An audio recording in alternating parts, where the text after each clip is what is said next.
Well, when we last left off with Edwards, he was just arriving at Yale. I think he was asking his parents for money, if I remember, and he was throwing himself into his studies. Edwards ended up receiving his bachelor's degree, and then he stayed on at Yale and earned his master's degree. Now, in those days, the colleges didn't think they were around quite long enough to have the clout to offer doctorates. So the master's degree was as far as they went. And likely the work that Edwards did was easily equivalent to doctoral work today.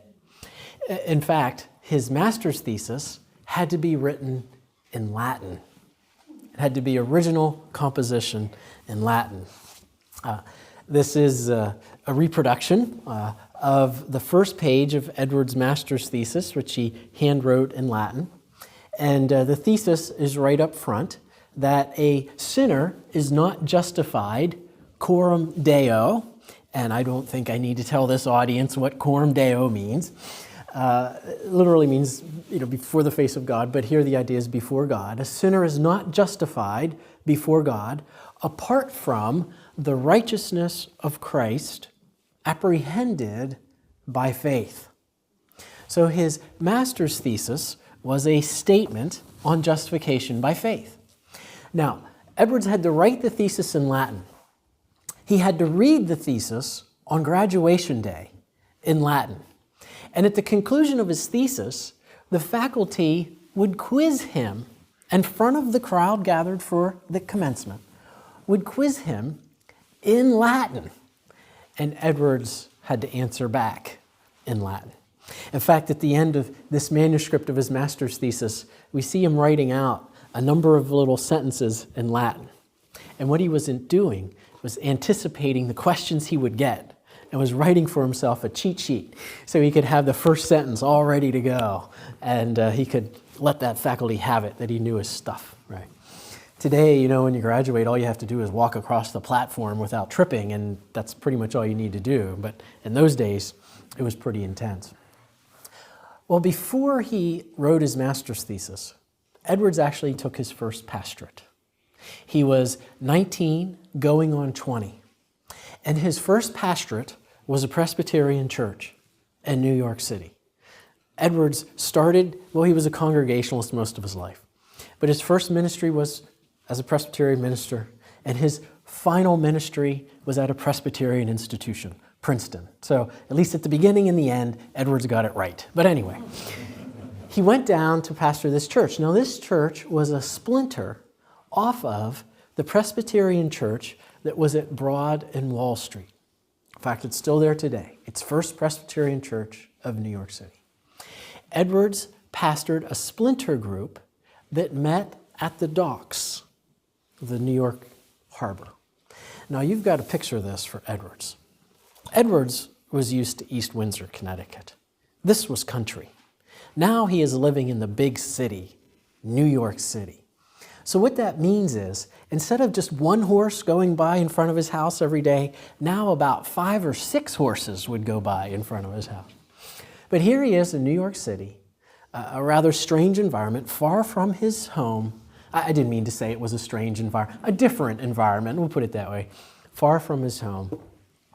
And what he does is he starts writing out these resolutions that are going to govern his life. So he writes out his 70 or so resolutions.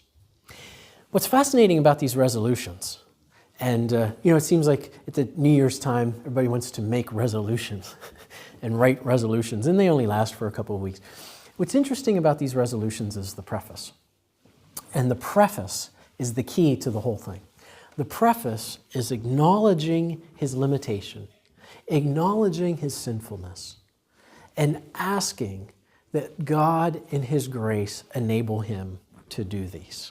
So we have to remember that. And then he goes on and writes his resolutions. One of my favorite resolutions of his is that he says, resolved never to speak ill of anyone, except it be for a good cause. I love that. If he had only stopped at the never to speak ill, then we say, that guy, he's always showing us up. But when he goes on to say, except to be for a good cause, we understand that, yes, he is truly a human being, and we appreciate him. A number of his resolutions sort of go something like this. He says, frequently you hear that persons, when they are of older age, will sometimes speak of how they wish there were more things they had done, and that if they were only young again, they would live their life differently. So he says, resolved to live my life exactly how, if I find myself on my deathbed, I would have wanted my life to have been lived. This is an interesting insight that a young 19-year-old has. Most 19-year-olds, and I know I'm projecting on our own culture here, back onto Edwards, but most 19-year-olds aren't even sure what they're going to do in their 20th year, let alone trying to look down the corridor of their life and live their life in a way that is sold out to God, that is lived for Him and is lived in the pursuit of His glory. That's what we see in these resolutions. As I mentioned earlier, Edwards is the kind of guy who thinks in pen and ink. If he's thinking it, he's likely writing it. And so we're going to see how writing becomes a constant companion in Edwards from the time of this New York pastorate. Well, other interesting insight we get into his life here is that after a few months of pastoring this church in New York City, he actually counsels them to reunite with the church they split off from. That's remarkable for two reasons. One is it shows his ability to deal with people as a 19-year-old. The second thing is it shows a bit of his altruism, because when they rejoin back with the church, that means he's out of a job. And so Edwards goes back home. He actually falls ill as he travels back home, and instead of returning to Yale, he convalesces at his parents' home. And it's while he's convalescing in his parents' home that he writes his master's thesis on justification by faith. Another piece of writing that comes from this Yale time is the first thing that Edwards intended for publication. It comes to be called the Spider Letter. It was written to the Judge Paul Dooley. It is a letter that was intended to be published in the Transactions of the Royal Scientific Society back in Old England. Jonathan's father, Timothy, actually had written up a piece about a pumpkin vine. And this was an amazing pumpkin vine. This single pumpkin vine ended up bringing in something like 16 wagon loads of pumpkins. Some of them, Timothy describes, were a yard in circumference. This was some pumpkin vine. Timothy wrote the whole thing up, sent it off to the Transactions of the Royal Society of Science, and it was published. And so Jonathan Edwards is going to try his hand at publishing on science, and so he wants to publish about the flying spider. And what Edwards did was he got a shutter, dark shutter, and he went out and he positioned himself. He really liked nature. He'd see this insect dropping, and he'd position the shutter behind the spider so he could see what was going on. See, this is just good old Newtonian observation, right? And what Edwards saw is that as the spider released itself on one web, it released another web. It was sort of a liquid, and it would solidify and would harden in the air and would actually take on weight and moisture from the air. And then the spider would release that first web it dropped down from, and then it would retract this new web, and it actually looked as if it were flying. And the wind would carry this, they could do this 20, 30 yards. The wind would carry this web to a tree, and the spider literally looked like it was flying. And Edwards explained how it was done. In the letter, he says it's a good thing that God made them this way, because up in New England, as the winter winds come, they blow out to the sea. And all these poor spiders get blown out to the ocean. But Edwards says, no, wait, that's a good thing, because otherwise we'd be overrun with spiders. But he also says this. He's speaking there of the wisdom of God in providing this means to essentially exterminate all of these spiders. But then he says, In this, we also see, quote, the exuberant goodness of the Creator, who hath not only provided for all the necessities, but also for the pleasure and recreation of all sorts of creatures, even the insects. So what Edwards actually saw was that as these spiders fly, they were smiling. Maybe they were saying yippee as they flew across the skies. And here God provides not only for the necessities, but even for the pleasure of all of his creatures, even the insects. This is a fascinating way to view the world. I just wish there was something contagious about Jonathan Edwards' vision, that we could capture this kind of a vision of seeing the world that we live in, that we're always tracing back what we see back to how we understand God and how God made us and why God made us and what God wants us to do on this earth. Edwards was so concerned about that theme that he even applied that to spiders. The letter apparently was never published. One of his early biographers, who also married one of his daughters, Timothy Dwight, made the case that Edwards wrote the letter when he was 12 years old. Turns out not to be quite true. He was 18 when he wrote the letter. The original was actually found just about 30 years ago in the basement of the New York Historical Society. And there the original was dated, and Edwards actually wrote it on October 31st. So he was thinking of Reformation Day, and he was thinking of spiders. So we have the spider letter, and we have the master's thesis. But what we see here, I think, is a very gifted individual. It looks like he might have been thinking about pursuing a career in science, as it was understood in the 1700s.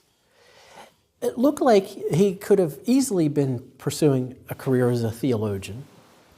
He easily also could have stepped into the pastorate. But what we really see is when Edwards graduates with his master's degree, is very likely somebody who's not sure what he particularly wants to do with his life.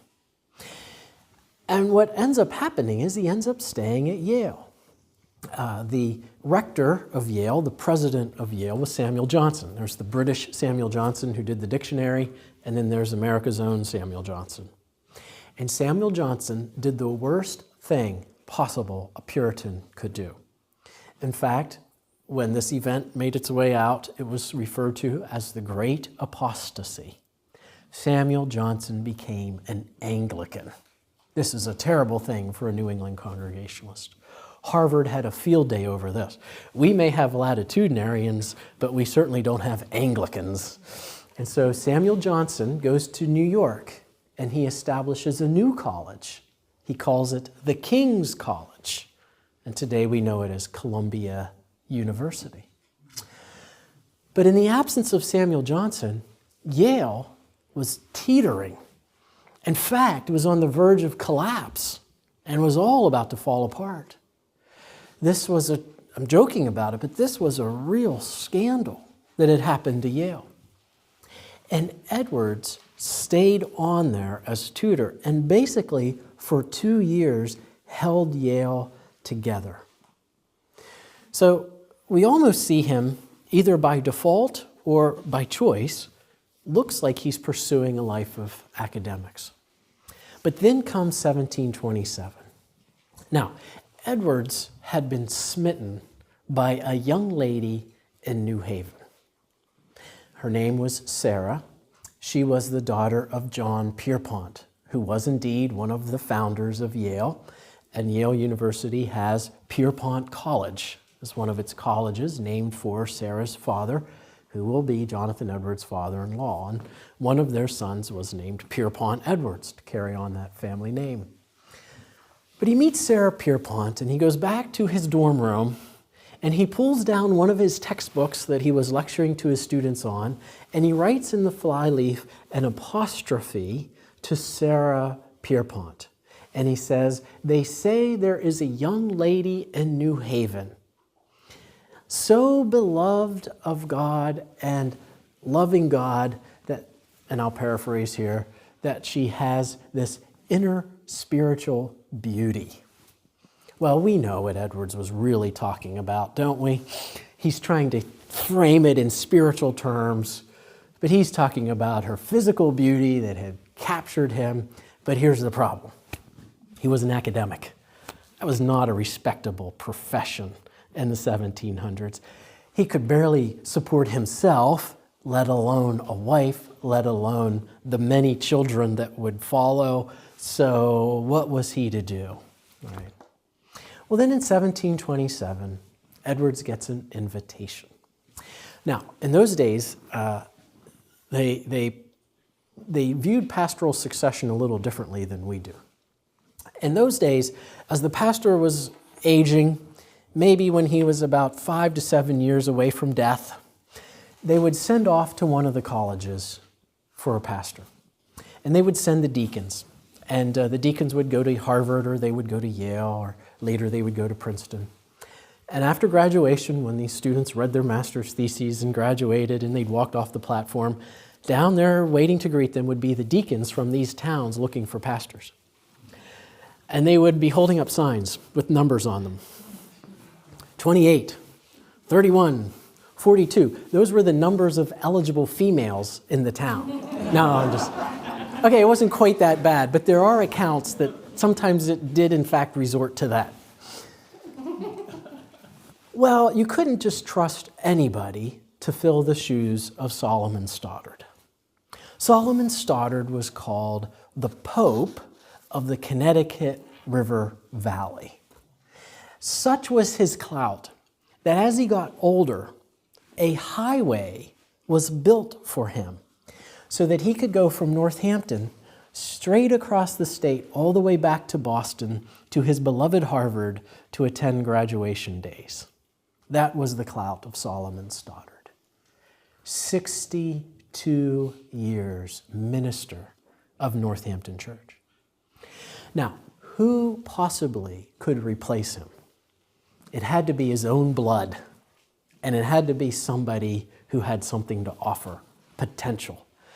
So they pegged Jonathan. So in 1727, he gets invited to be the assistant minister at Northampton Congregational Church. Now he has a respectable job. Now he's actually going to get an income. He may have to write his deacons to remind them that they owe him money, but he's going to get money. And so in 1727, Edward's life changes remarkably.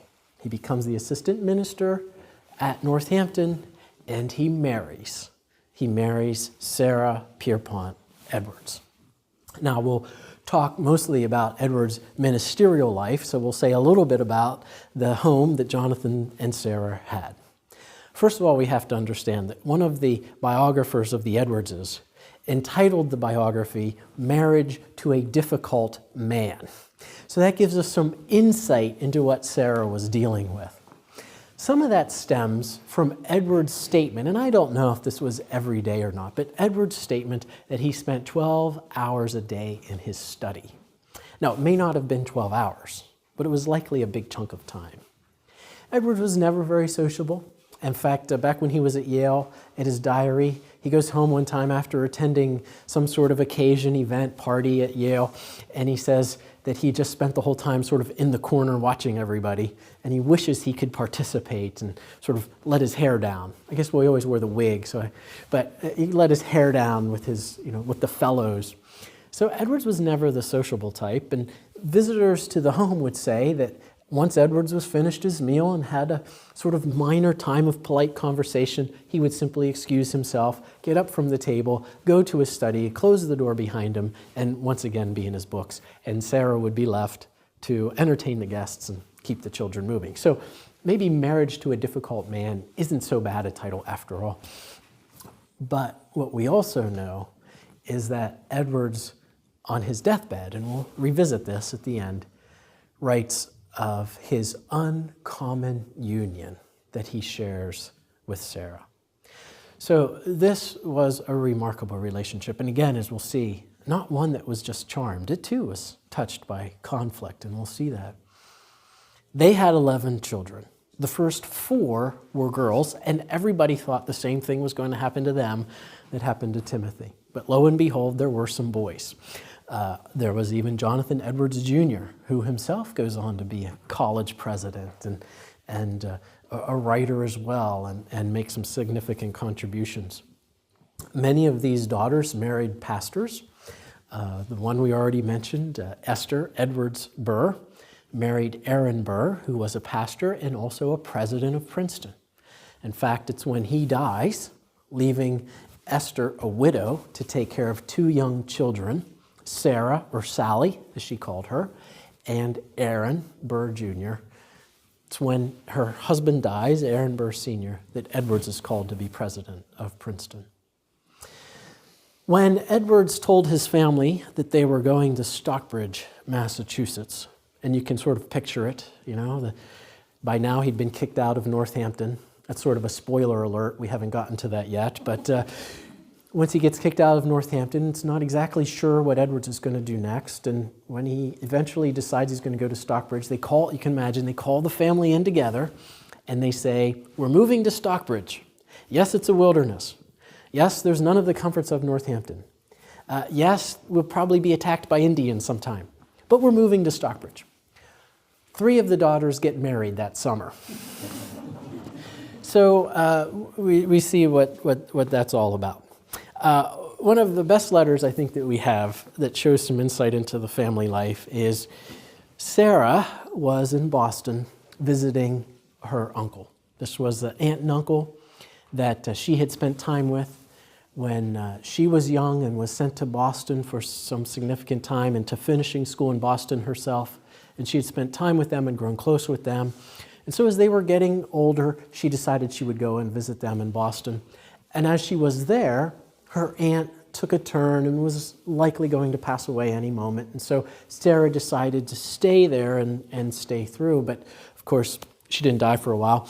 And so Jonathan writes a letter to Sarah. And he says, Lucy woke up and is sick with the headache.